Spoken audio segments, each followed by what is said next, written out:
There is a lot of footage of wild animals being skinned and butchered in this video. So if that's not something you're particularly keen on watching, I suggest maybe watching something else instead.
Despite being hit by a 180 grain Woodley projectile out of my 300 Winchester Magnum, this old Billy ran about 50 or 60 yards before piling up.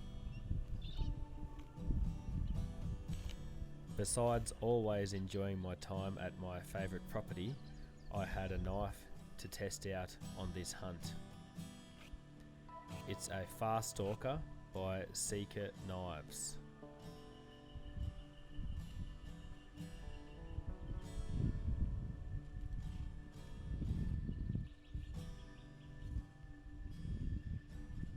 I came to this property because goats are in abundance and I needed to fill my freezer back up, but it was not the first time I had used this knife. I used it to butcher up a bit of sambar on a hunt in Victoria. I had used it also to do a couple of small goats on a bow hunt with a friend of mine, and I think I may have even used it a little bit on some domestic pigs or pork that we had on our property that we killed earlier in the year.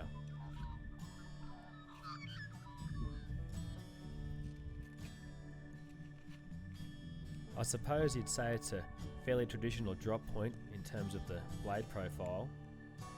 Sometimes I find drop points are a little bit short and the tip isn't pointy enough to do the kind of work you can see me doing here, but this one's obviously passing with flying colours. The handle's my favourite part, however. You can see there's plenty of real estate to grab it in a bunch of different positions and really get in there and reef around the back to get the rump out like that.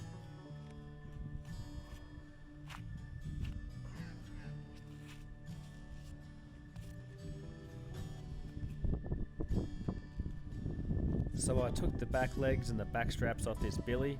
I also cut his head off and thought I'd go and find some more goats for the knife.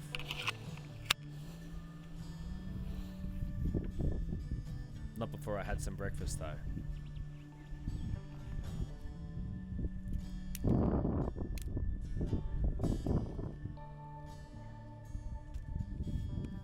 I did give the knife a wipe down before doing this. Another cool feature is the clip on the sheath. As you can see here, I've got it mounted to the shoulder strap of my EXO bag. It's pretty versatile however you want to carry it, so you can put it wherever it's convenient. The second goat of the day for this knife. Shot on top of a rocky outcrop. There are stacks of goats all through this country, but I wasn't too concerned with getting a lot of hunting specific footage. I just wanted to make a video about the knife and its performance.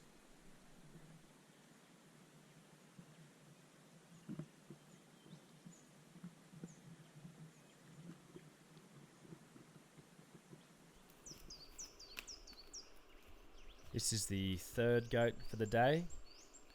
I shot another 3 after this one. I found a heap in this spot and I was a little bit concerned with how far from camp I was, but that's where I found them, so that's where I dropped them.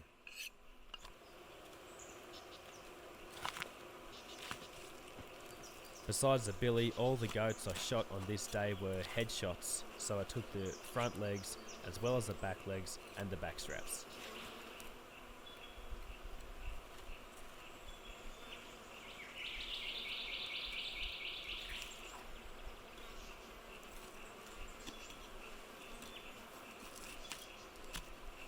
So in this bag I've got front shoulders, back legs and back straps off 2 goats. Shot one on my way in and I shot one just here. And I'm going to leave them here and either collect them on my way back or collect them tomorrow, because when I shot this one here I heard a mob just up the river and I went and shot 3 there. So packing goats, or 5 goats out as far as I have to this afternoon might be a big ask, so we'll go and collect those other ones and see how I feel. You see in that picture there my trusty Seiko L461 in 222, which is just a superb rifle. It's pretty well my go-to rifle when hunting goats for meat. It has enough power definitely to take out big billies when you're using shoulder or chest shots, and I've done that many times before, but it's a very easy rifle to shoot accurately. So when I'm going out wanting to collect as much meat as possible, it's headshots for me.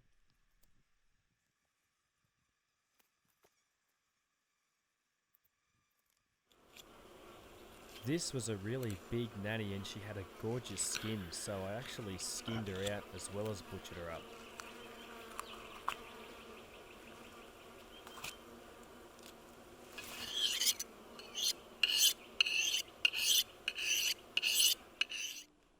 It's getting late in the day and that bag has 3 goats in it. I thought I'd skin this one. I'm not sure if it'll turn out well, but we'll see how we go.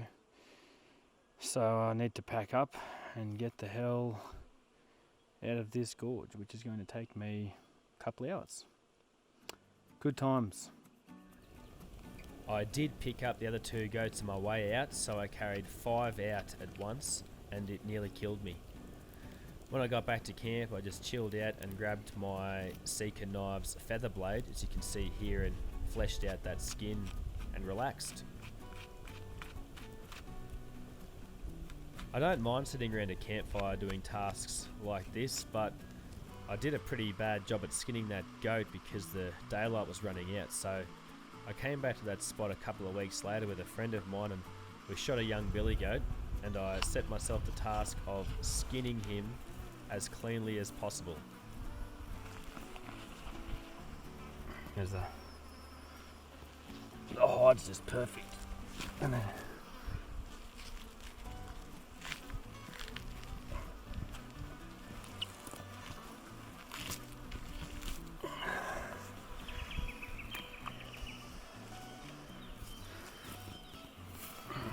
once again, it's a fair sized knife, but the geometry of that blade just allows it to get super sharp, as you can see here. Don't want to jinx it, but I'm doing a good job here. You can actually hear just how sharp it is.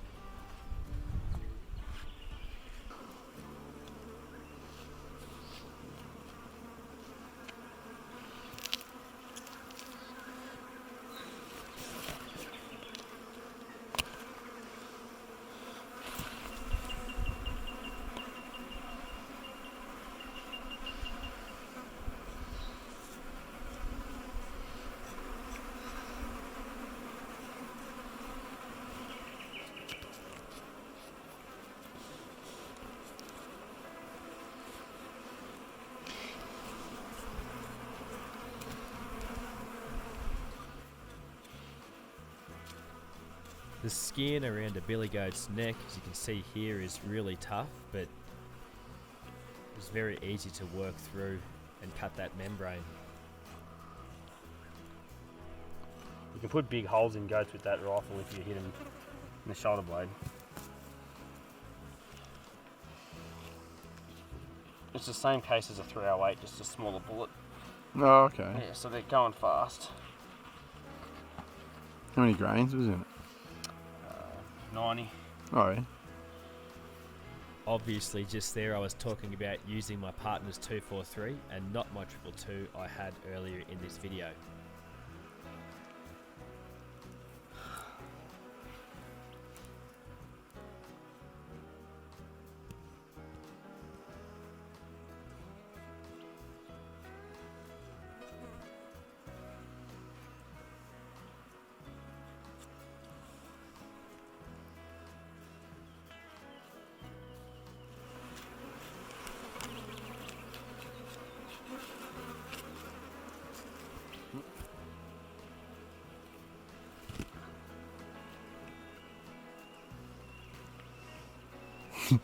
It takes so much longer than in Red Dead Redemption.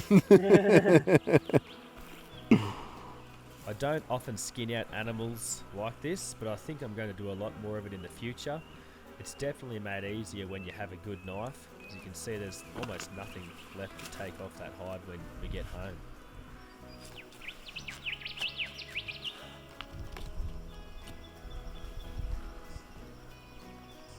We ran into this very young billy on our way out and I couldn't resist shooting him so I could try some big bone-in cuts on the barbecue.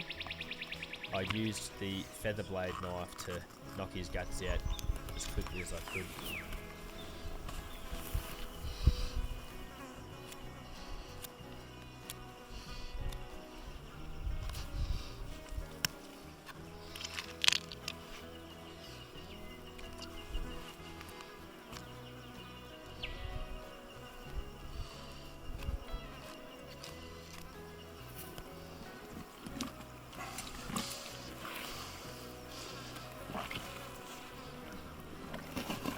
So there you go, thanks for watching.